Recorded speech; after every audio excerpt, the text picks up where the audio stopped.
Hi, everybody. We're here again for the Love of Health. And this is the opportunity that I get every other day. I get to meet holistic health practitioners, coaches, consultants, healers, service-based providers, everybody who's in the health industry, who really are special because they have something that they want to contribute to their industry, something they're noticing is happening in their industry, and they want to have something to, either to step up to a challenge in their industry, or they want to show something different that they usually don't see happening in their industry. They're trying to do some kind of thought leadership in their industry. So that's where we're at. And we're here again with another guest. We have Jacklyn, and Jacklyn is a healer who does a lot of ritual style healing out of California. Hi, Jacklyn. Hi, how are you? Thank you for having me. You're welcome. Thank you so much for being here. I just love your energy so much online. It just seems so congruent with kind of where I wanted to go with this episode, with talking about healing and healers specifically, because we do have so many healers in our community, and they don't quite come out of their shell to talk about or express themselves. And I think you really have a great handle on how you'd like to how you want to show people the evidence of the healing work that you do. So can you tell us a little bit more about your company and how you got to that point?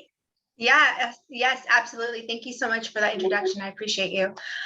So my name is Jacklyn Nicolle, like she said, and I'm not your average healer, which was gifted to me back in 2017 I didn't understand what it was at first, to be honest. And on the shamanic path of awakening and going from what they would consider like a witch style, like, really into the essential oils and herbs and candle magic, and then transitioning into more energy healing on a more, as an energy healing practitioner. I went to school for it to kind of learn how to manage my energy. That opened up portals of within myself, of the shaman, the medicine woman within myself, more of like what they would consider modern day, because I'm not living in a jungle. I'm not from an indigenous tribe. I'm from Orange County, California. However, I have a very ancient soul and remembrance of past life, of being a man, being a medicine man, being a medicine woman, and so many other timelines that all coincide with what we're here to do, and bringing back and anchoring in that heaven back onto earth. And it all starts from within our heart space and us investing into ourselves, right? And healing all that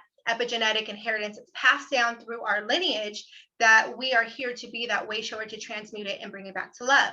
So with my company, it's called Water Warriors Training, which is a fractal of the Wake Water Code movement, where we help people rehydrate their vessels so that they can come into their reawakening of their whole central DNA system through living structured water. And from that, a lot of people, including myself, up to that point 2 years ago this month is when I started that business. I was working with my own product line called Divinity by Jacklyn Nicolle, where I make actual soul spray elixirs that help to clear the aura it wasn't with living water in the very beginning, but it was spring water. Now I utilize living water with herbs and botanicals and flower essences and so forth, and healing, and it's always guided in nature. So these actually brew for like 3 to 4 months, or however long spirit wants me to do it when I'm connected to that. And they're here to help people to heal the aura, right? So that's pretty much where it's at right now. And I just help people to help a lot of women and teens to clear ancestral patterns and behaviors in a safe container where they can express themselves freely and know that they have a voice without judgments.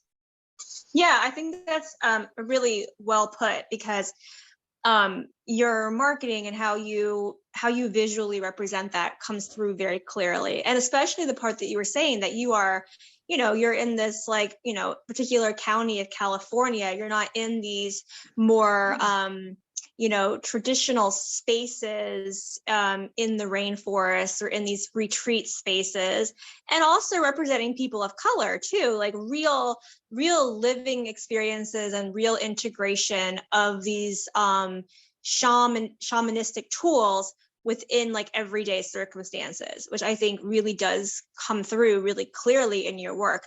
So and I love that you do have a product-based story that this is like kind of an evolution off of that. And is it like a community-based model of care, or are you like a sole practitioner serving the community?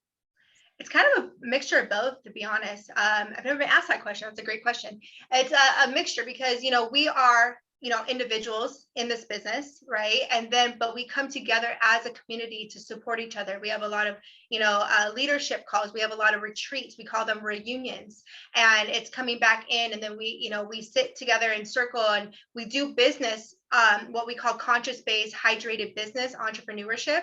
And then we have fun and we go through these exercises and ceremonies and really connect with each other and ourselves, so that when we come out of these week-long retreats, we are like rebirthed into this new awakening of what our purpose is, and with community that actually supports us and holds us in space to where we don't feel judged. I mean, the first time I ever went to my Wakewater Cove retreat was in June of 2020 when I first joined the movement. And I honestly didn't know how to dress. I was used to going to like Vegas and pool parties and retreat, like those kind of like vacations. So it was my first actual spiritual retreat, like where I was going in with other people. And I was like, what do I wear? And something just told me, just be yourself. And so I just was myself and had like my boho chic kind of style. And it was beautiful because everyone was in their most organic, el natural way. That's when my curls came back being activated. I went in with straight hair. And then that retreat really showed me, Jacklyn, your curls hold so much DNA, so much remembrance, and so much spirituality because these are your antennas. Stop wasting them. Yeah, very cool. So are there like tiers of certification? Because I always find the frustrating part with collectives is like, how do you do that in a way where everybody is getting a win-win? I feel like creating win-wins amongst communities can be pretty hard. So what is a way that you guys go about that to make sure everybody feels like they're on equal footing, if that helps or serves you? Yeah, that's a great question. So honestly, a lot of it is through hydration and embodying the water. So we meet people where they're at. So sometimes, we come into these spaces where people have been in the business and have been on the water for X amount of months to years, right? So they've already fully embodied it. They've had they've gone through the shadow work. They've had the enlightenment, and they're just now able to be the people that hold space. Where as new people, like when I first came in, I was very aware of how to hold space. I've been doing the healing path for a long time. So I was able to transmit through a lot of it quicker, but people that were brand new, like it was like they were an infant into this new realm that, they were scared, they were projectile, they were, but it wasn't a way that was very beautiful. It wasn't like toxic. You know what I'm saying? It was just kind of like, they were scared like little kids, and we were nurturing their inner child to let them know that they are safe and that they weren't being judged and that we weren't going anywhere. And I feel like that was the biggest thing for me, was knowing that these people aren't going to leave this time. I've been in a lot of different communities where people would judge and, a lot of competition with other females. And I've always been that love and giver, and people would just judge and say I was in my spirit ego and all this stuff. And I'm like, what are you talking about? And because I saw things differently, because we are in this new age, as much as ancient I am, and we have all this ancient knowledge, we still have to be here in this earthly realm in what's happening today. You know what I mean? And so with I kind of lost the train of thought, but with all that being said, as in certifications, it's not about certifications, it's about a personal spiritual initiation of you investing into your health. And so when you invest into your own, ionizer machine or whatever the retreat is, mainly with the water, it's your initiation is purchasing your own ionizer. And once you have that, you are open to this new, beautiful initiation of so much, because you won't be able to understand what we're doing if you're what we call from a dehydrated lens, because your body's not going to fully understand. Your brain is not going to be able to connect the dots like you would. So there is a integration process. However, we do meet everyone where they're at, if that makes sense. Yeah, no, absolutely. And it seems like you're building a very strong culture and identity of that culture. And then it sounds like there might be a lot of ease with moving people through those levels, rather than, because there's no like emphasis necessarily on kind of colder terminology. But I also see like that colder terminology does exist out there. And so a lot of people just aren't aware of that. But you also are based in California, where I feel like there's kind of this like ahead of time in that metaphysical realm compared to other places where maybe they're just starting to build their wellness identity. So we'll have to check in a few years and see where else it's going. Yeah. So yeah, so what else? Let's see. Your branding is really on point, and that's kind of how I started the conversation. And I would like to go there if we can, Jacklyn. Like this idea of expressing yourself, expressing your healing work through a visual lens. Can you talk about that more? Because I know we're not seeing that here in this interview, you guys, but it's like really a big deal when someone is able to accurately express yourself online as much as you are in person. Can you tell us how you got a little bit of how you got to that point in your business, how you were able to start doing that with authenticity? Yes, thank you for recognizing that too. That really means a lot to me. I'm getting chills as I'm saying that as we're connecting. It took a lot for me to come into this confidence, and what I like to express is, on a more realistic, logical approach would be considered body confidence, right? And then, but the confidence wasn't just in the body, it's the confidence is within your heart and your soul. And it took a lot of me really healing, like I had mentioned as well earlier, a lot of passed down traumas, and a lot of the women in my lineages on my mother and my father's side were very repressed in having their voice being heard. On my father's side, who's very, who's Hispanic and stuff, I have family from Spain and from Mexico and from Los Angeles on that side and El Paso, Texas, and they're very old school when it comes to the woman, like, don't show any cleavage, don't have any mid tops, very modest in certain ways.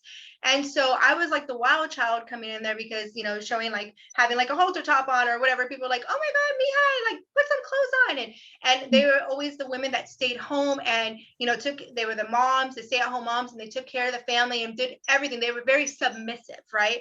And growing up, my mom, on the other hand, she's Swedish, Dutch, and Norwegian. Okay, so she was considered Caucasian, right? We'll call it that. But really, she comes from this European background of this beautiful woman. However, she had a lot of mental traumas. She had a lot of mental disorders from, sexual abuse and whatnot that I'm aware of. And she left when I was 5. So between the age of 5 and the age of, when did I have my daughter? I was 24. So around this time is when she was absent in my life, but she would come in and out. And so I just saw a lot of toxic, what's the word they call it?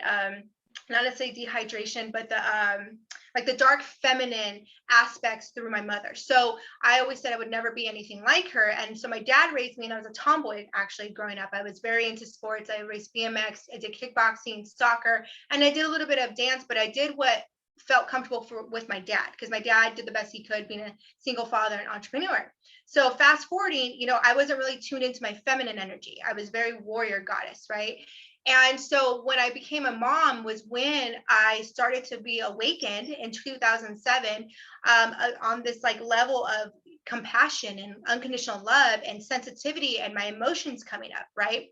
So when these started to birth into me and awaken, I was scared shitless, excuse my language. I was like, oh my gosh, like vulnerability is not my strength right now. Like I would suppress it, I would cry by myself or suck it up and project it on people when I used to drink and party or whatever the case might be. When I was with my child's father for those 5 years, I did suppress a lot of things. And then when I was in my second relationship after of 6 years, he helped open and awaken my heart space to really be more feminine. So all of the femininity that came out, like I just became like this puddle, like pool of water where I was super emotional and I became jealous and I became possessive and like all these crazy girl antics that we're told, right? Because what I realized is I was actually playing out a lot of passed down epigenetic inheritance from my mother's side. Right. And then the suppressed side from my father's side of the women that didn't do anything, I was already going against what they did. And then all the things that I was told or we're told that are crazy girl was really what I found in the end is that we're just highly intuitive. We're highly intuitive and we didn't know how to express it or how to digest all these emotions and these insights that we're seeing and feeling, didn't know how to say it in words, right? Like it was really challenging for me to articulate my emotions. And so I didn't express it. And then I would almost feel like people needed to understand how I felt by telepathic communication, right? Like, why don't you just know me?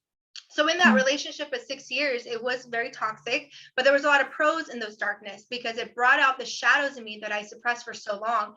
So it brought me to the space in 2016 where I went sober. I took a vow of celibacy. I just broke my vow in January of this year of 2022, but 5.5 years celibate. to heal my womb space, to heal the traumas. And it wasn't to say that I was super promiscuous. Okay. I've always been very picky. I didn't just sleep with anyone. However, when I was intoxicated, I've had moments where I was, very playful and I don't remember things. I would be with a lot of women and men and wake up and feel this shame and this guilt, and I would just cry. Right. And so fast forwarding, I went through this healing process, and last year is when I started in 2021, I started to really birth this feminine goddess side where I was able to balance the yin and the yang, the dark and the light. I still have my moments where I transmute, but I have more love in my soul, and I control my ego where my ego doesn't control me anymore. So and from the water and from going plant-based vegan, I shouldn't say vegan because I do eat fish here and there, but more plant-based, I should say, is that it's really helped me to recalibrate my essence, to have this confidence, to see things more clearly, and to realize that when people are judging, when people are shaming, when people are projecting in any way, it's their own fears and insecurities coming out, because people love what I do. Sometimes they just don't like to see me doing that because of their own insecurities. And when I started to realize that and connect those dots, that's when I just reclaimed my power and say, you know what, regardless if you're blood related, soul related, co-worker, whatever it is, a random stranger watching this, podcast today, I have nothing but love in my heart. And I tend to trigger people because of our light and all the healing I've done, that people, when we get triggered, it's actually something you need to see for yourself. So when I saw that and I started to realize it had nothing to do with me, that's when I was really able to stand in this power and this confidence in knowing that I was here for a higher purpose, to help other people, to empower them, just as you and I and anyone who's watching this. And it was mainly women, because like someone said on a call that you and I were on that one day for the women empowerment, it clicked when she said, you're helping people of who you were 10 to 15 years ago. And that really just made me like, boom, like, yeah, I think you're absolutely right, Jacklyn, that the way to being able to be comfortable with how you can use visualization to assist people to understand your work and to understand how they can participate in your work is that mindset growth and development, that personal growth and development through mindset. You're right. It's very much a journey. And I really appreciate you sharing that with us. I think also a really good point that I just pulled out from what you were saying too is that, and what I've gotten from this entire conversation is the loss of ego in our business functionality. That ego really comes into play quite a bit in a lot of people's business practices. But what you're talking about is more of a soul alignment, as well as a cosmic alignment with your ancestry and the unification of your gifts, and really being able to reveal them so that you can better serve. Would you agree? Absolutely. You said that so beautifully. Right? Like and I think I'm thinking about how ego plays out in so many health systems and in so many dynamics of patient care models. And that could be just what we're trying to address today, that that's not necessarily the way that it has to be. And it's not necessarily the way that it is being, right? Like, it's not just what we intentionally want to see change, it's what is changing. Mm-hmm. No, you're right. And the one thing that I've always felt in this time of transition for almost 6 years now, was that I always heard that you are the medicine.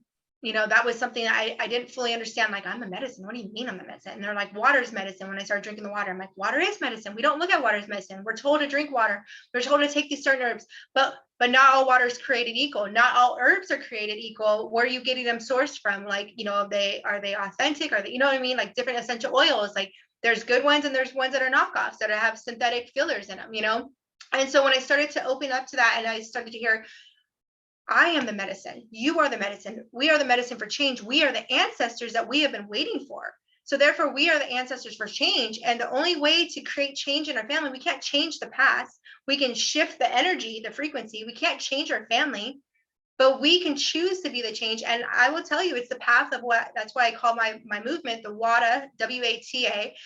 It was channeled through me, WATA Warrior Training, because we're in training to reclaim our power. And we have to go through these different initiation processes and help lead other people through it, because it's not an overnight thing. It's not, you don't just all of a sudden wake up and you're awakened. I mean, you maybe have a clearer vision and connecting more dots and be more open to receive the knowledge and insight that you're gaining the clarity on. However, it takes work. And it takes a lot of work of doing shadow work. And a lot of people, in my experience, especially in the spiritual community and the religious community, these cultures where I would clash with people is that they were afraid of facing their shadows. They would say everything's love and light and everything's so holy and Jesus and this and that, no offense to anyone, because I studied religion and I studied different, forms of shamanism. I studied different, ritualistic things. Like deep dive, and there's still so much more expansion, to go into that. And the one thing that I saw is that these people weren't really doing the work that they were praising, to say, they would during the week, for like on the religious side, they, during the week they were normal, and on Sundays they showed up for mass, or they showed up for Sunday service, and they were perfect and all loving. But during the week, I knew people that were cheating on their wives. I know people that were big drug addicts and stuff. And it's not to judge anyone, but these people were judging and projecting on other people when they weren't even living that lifestyle. And then in the spiritual community, there's a lot of people that are all about love and light and still weren't integrating their shadow side and having that balance of the yin and yang, which is called the masculine and feminine and the sacred union within. So they were still up in the clouds and just so free and, oh, nothing, but not here on the earthly plane, to know that we're here to anchor in, not to stay in the clouds. Like, you're not being of service by being in the cloud. And people would, be afraid of it. So it was a matter of like, okay, I feel like I'm the bridge. I feel like I'm bringing in, this side and bringing in spirituality and the religious aspects into like, hey, you can be yourself and be spiritual. We're all souls having a spiritual experience that Dr. Wayne Dyer talks about all the time, and Louise Hay. I don't know if you've heard of her or him. And they were positive mentors for me when I was going through my spiritual awakening, through their books and through their podcasts and their video content, right? And a lot of codes would come in. And so when people would tell me like, oh, what's your certification? Or are you Reiki healer? Are you this? And at first I was like, I just life experiences. Where a lot of people, even like in the Western medicine, they're book smart, but they don't have the experience, right? And lifelong students, I mean, what you're doing is trying to ask for a paradigm shift. And I guess the paradigm shift is happening regardless of what we're putting into it. So it's both like we're putting in the work to help people see the path too, and to get on the path as well. But also it's just kind of happening already naturally, because more and more chasms are happening between, like, the shadow self becomes known eventually, like people know it's there. But like you said, it's stepping into that awareness and actually doing the work. And I mean, I think it is time to normalize the spiritual conversation, and we see it's happening. It's clicking in places that normally wouldn't, because so many people are just so comfortable with the boxes that they've set up for themselves, especially in healthcare and care models. But I think the work shows when people are getting exhausted in their current stage, or they're seeing something missing in their personal lives. So that's why, your work is very powerful and very important, right? Thank you. I appreciate that. And it's true. And like, I wanted to touch on one thing you were saying too earlier about the ego, when we're talking about that, ego stands for edging God out, right? And what I love to show people is that we are gods and we are goddesses, and we're connected to a higher power source, a higher God, whatever you want the terminology. And it all stems from our right brain hemisphere. And if you were to people were to do research on it, our right brain hemisphere is our God brain. That is our higher self. That is our intuition. And then our left brain is more the logical, analytical, more earthly bound. So like when we go on plant medicine journeys, we tap into our right brain, which is also known as our Akashic records, to go into that psychedelic space, to see through our pineal gland, through our eyes, of like everything that's here, right? That's very tranquil. But a lot of people get lost in that. A lot of people I know too in the spiritual communities get caught up in that, and then on the religious side, they're afraid of that. So it's like being the balance of it, right? And so when we let go of the ego, we're constantly having ego deaths. The ego is actually there to protect us. The ego, it just has to be trained on how we are led by spirit, not led by ego. And there's a lot of spirit egos out there where it's become a trend with spirituality, right? So, and everyone thinks that they're this like top-notch spiritual leader and all this stuff, but they haven't even done the work. But they may have the money and the platform to back it up, so people listen to them. But then I can see through people's eyes without judging, but being an observer and being like, this person isn't really doing the work. They just have all the crystals, they have all these things, and they're saying the words because they're regurgitating, but they haven't embodied it. And I truly believe as a true guide, should I say, I don't even like to use the word healer fully all the time because it has so many what's the word I want to say? I can't think of the word right now, but it has many. Just like me, Jacklyn, I think you are a healer. Thank you. It is the sensation, like you're saying, it's just this like detachment from the reality of the real work, which is the truth about everything. You have the people who say there's something, but then the real person who's not getting as much of the credit is the person doing the real work. And it's what matters is your circles and of your circles of connection. But yeah, it's meaningful work, especially now as we see more and more of these big stories coming out and people really needing help, that a lot of the healing has nothing to do with the physical at all. It's like this other domain and other things that need to be clicked into place. So thank you so much for coming on. And this has been a great conversation. I love this. I know I can continue to just go and talk about this stuff. It's my passion. Yeah. Thank you for having me on. Well, my pleasure.